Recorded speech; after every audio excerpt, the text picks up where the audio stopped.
Well, good morning, everybody. It's Wednesday, April 2nd, and this is the AgYield War Room. I'm Dan Dempsey, and I'll be moderating today's session. As always, if you've got any questions or comments, please feel free to drop us a line in the chat area, and we'll be sure to get to it during the show. Overnight markets here had May corn down 6 1/4 at 455 1/2. May soybeans were down 4 3/4 at 1029 1/2, and May Chicago wheat was down 6 1/2 at 534. This morning, the USDA had an export sales announcement of 135,000 bean meal to the Philippines for 24-25. Also out this morning, ADP private jobs up 155,000 in March. That's against an estimate that was looking for a number closer to 120,000. So positive data in the job sector there. Funny enough, stock market ended up breaking on the news, currently down 308. I think a lot of that has to do with today's 3 o'clock Central announcement of tariffs. President Trump set to announce from, I believe, the Rose Garden what his plans are for the long-awaited tariffs that he's been teasing for quite a while here. Also, yesterday afternoon, we got USDA crush numbers came back better than expected in February, 189 million bushels. They were looking for a number closer to 188. So that was positive. And we were talking a little bit before the show here, guys. Yesterday's, big jump in the oil complex, up about 5%, largely due on news that a couple of groups got together, starting to talk about, policy and what the administration's view is going to be on biodiesel.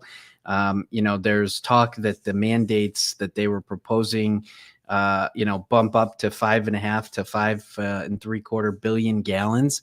The current mandate is 3.35. So that would be a significant bump in domestic production. And I think that, Justin has alluded to it a number of times, and we saw a little bit of that reaction yesterday. But, the bean oil complex is the market is structured as such right now that it's looking for guidance. And I think yesterday was very positive news on that front. And certainly, beans up 16 to 18 cents was certainly positive for everybody as well. So, Jace, maybe a few thoughts as we, go into today. And certainly, I know a lot of us will be looking forward to 3 o'clock Central here today. But what are your thoughts? Yeah, thanks, Dan. Glad to see soybean oil had the move it has the last couple of days. Right, Justin's been talking a lot about this. That some of the things that this administration could do to increase domestic demand, through renewable diesel and ethanol, and would obviously be welcome and make a lot of sense. So hopefully, they call themselves the party of common sense. So,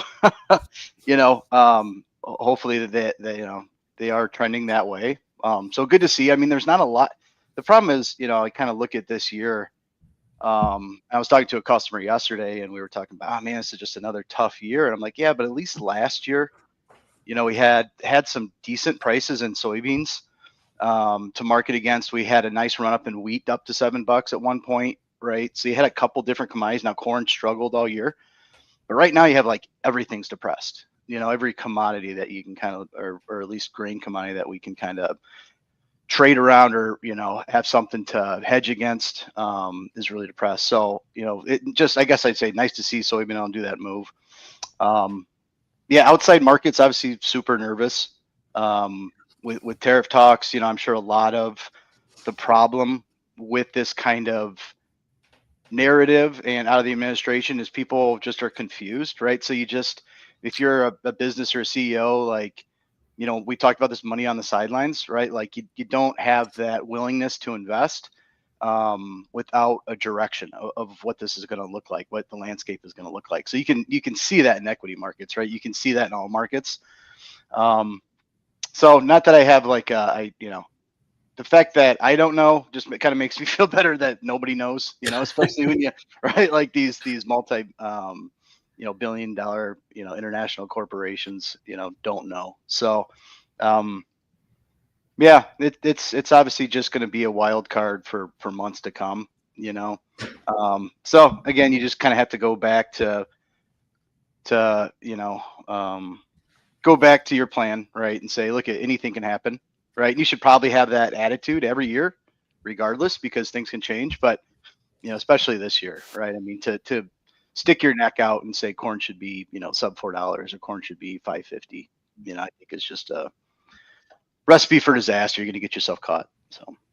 Yeah, if you put a gun to your head right now and you said you want to be short or you want to be long, you'd abstain. Yeah, like I kind of said that yesterday, right? Like if you were a bear in corn, for all the fundamental reasons, and now we've had this break and we've had this report, and you say, okay, now we're 450 corn. You got a lot of growing season to get through. Like, what's your goal if you're short corn? You want sub $4 corn. That's 50 cents, 60 cents. It's not that much for, to risk the potential for something changing this whole entire growing season. So it wouldn't surprise me, or at least if I was short, I'd probably lighten up and look for a better enter spot or some more data to trade off of.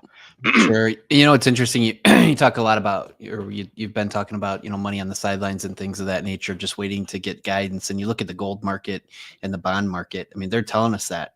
I mean, gold has been a fascinating trade that it's really not a lot of people are talking about. It's like quietly just continues to be $10 to $20 higher every single day. Yeah. I think it is a flight risk, or, it's a flight to safety. Well, I think that's starting to point towards a recession, right? If you look at what the gold's doing. I mean, I think the Atlanta Fed came out expecting like a negative 2.5% GDP, right? So, right. So if you're looking at that kind of stuff, I mean, yeah, I'd have my money on the sidelines too, or in something a little safer until this shakes out. It's like this administration's very confident that they can make all these changes. And there's so many moving parts, right? We're going to tariff, we're going to cut taxes, we're going to do all these things, and it's all going to line up, right? But this is like, I mean, we went to a global trading economy, during the Clinton administration, right? And or even before that, but really, free trade agreement and all that with Clinton administration. It's really been a global trade geared that way for years, and they're trying to completely flip that upside down. And nobody knows if that's possible, if that's a good thing, a bad thing, and how that's going to shake out, right? I mean, I think everybody expects there's going to be some pain. Hopefully it's a really good thing, at some point in time, but what's that delta between pain and great, and if it even works, right? Obviously there's a lot of economists that just disagree with that completely, but. Yeah, well, and it's going to be interesting how long, if outside markets, we call it the Dow and S&Ps and whatnot, if there is a negative reaction in some capacity to today's announcement out forward, what his stomach's going to be, because historically he has been very concerned with the optics of a strong stock market, and that's going to be, at least for me, the number one thing I'm watching is what his reaction to this is going to be. How dug in he is. His narrative right now is he doesn't care. Right. I know. I mean, that's it. Right? That's what's interesting. Yeah. Right. And that wouldn't surprise you for him to say one thing and do another. Right. I mean, that's kind of Trump's. Right. Yeah, he might be sitting there looking at like, how are we down 500 right now? Yeah. I don't care about the stock market. I don't care if car prices increase 20%. Right. I mean, these things are massive. He's going to care eventually. But so we'll see. But, I think too, I've listened to a lot of different really brilliant people on these subjects. And the talk is that tariffs, increase in inflation, right? And I think it does right? And it kind of makes sense to me. It does for certain sectors and at certain times, right? But, Milton Friedman said, right, inflation is a monetary issue, right? If you print more dollars, you're going to have inflation. It's delayed, right? But if we increase, I don't think tariffs, I kind of agree that tariffs don't necessarily cause inflation. And, if we can reshore a lot of this, manufacturing, some of these things, I don't necessarily think it's going to cause, systemic inflation, but it's definitely going to be problems for different sectors at different times. So it's going to be just a huge shakeup. When's the last time we had, and maybe you don't know the answer, but like, when's the last time we had a equitable trade balance with the world? I mean, I was listening to something. It was like Warren Buffett wrote a thing in the Wall Street Journal back in 2003, talking about the trade imbalance and how that's not good for the United States and how he thinks we should keep a balanced trade. This is going back to 2003. Wow. And that was a $2 trillion. No. What was it? What was the number? Well, you're 500. You're about 500 billion today. At 500 billion. Yeah. So, Yeah. okay. So I think it was 2 billion at the Yeah. time, 2.5 billion, something like that. And he was talking about how big a deal it was. Right. Mhm. And so it's only gotten worse every year, since then. So he was, raising the flag or whatever, the alarm back then. And Trump's been talking about this for 30 some years. Right. So, Uh-huh. um, Since he was a Democrat, he's been talking about it. yeah, right. So, this is I think he sees this as his legacy. He sees this as something he's, disagreed with this trade imbalances since he was 30 something years old. So, It's the ultimate business move, right?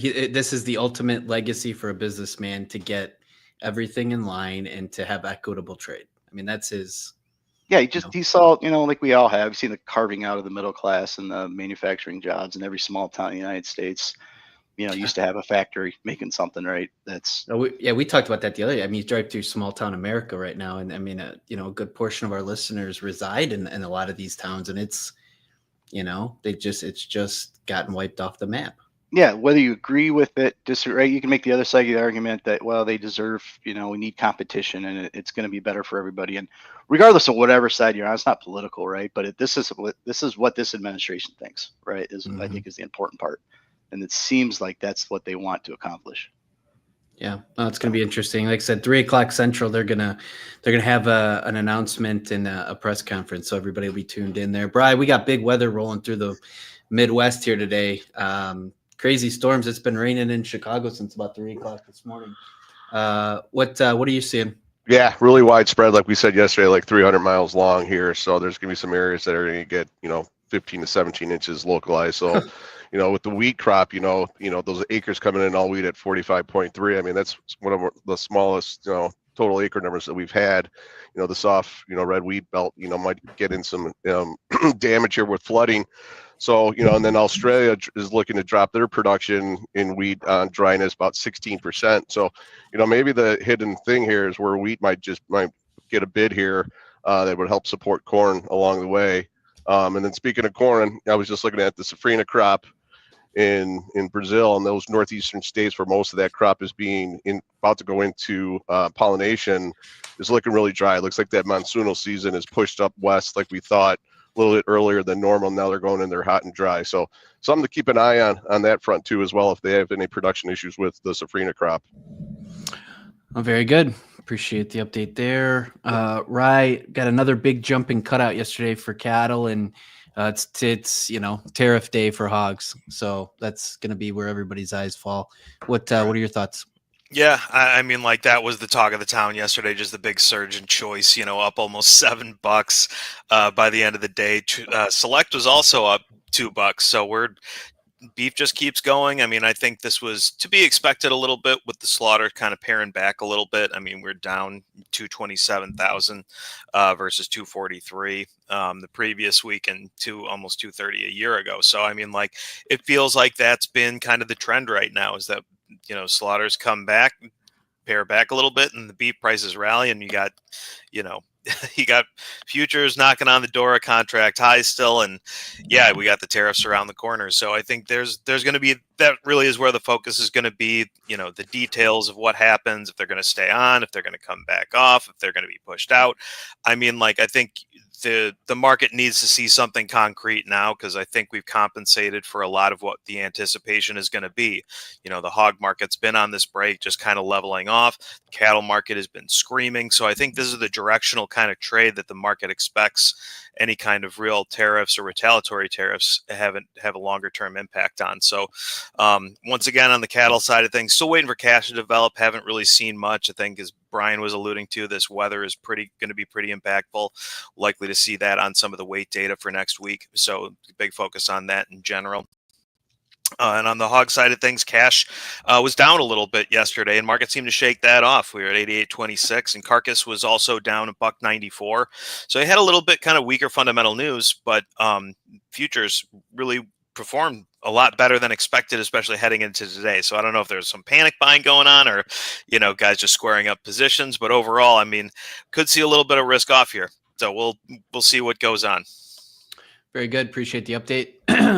Looking at May corn here, down 5.5 here as we just opened 456.25 is the last. May soybeans are down 2 at 1032.5. And May Chicago wheat's down 4 3/4 at 535 3/4. Tomorrow morning, we'll have weekly export sales. Those will be out at 7:30 Central. We'll take a look and visit about those here in the War Room. Appreciate everybody that tunes in on a daily basis. If you wouldn't mind, throw us a like and certainly subscribe. Doesn't cost you anything to do so, and it'll keep you up to speed on everything that's going on with AgYield. So again, thanks to everybody that supports the show. We're doing this live every day that the markets are open on X, Facebook Live, and YouTube Live, 8:15 Central Time. Appreciate the thoughts and comments here this morning, guys. It was a good show. We hope everybody has a great day, and we look forward to talking to you again tomorrow. The War Room is proudly presented by AgYield. For over 50 years, the AgYield team has provided grain marketing and risk management solutions for growers across the country. Our veteran consultants harness cutting-edge technologies to pinpoint risk, optimize market performance, and protect your farm's profitability. Discover a new approach to farm revenue management at agyield.com. Hey guys, Jack here. Be sure to support the show by hitting the like button, leaving us a comment, and subscribing to the channel for all the latest updates. Thanks for watching. We'll see you next time.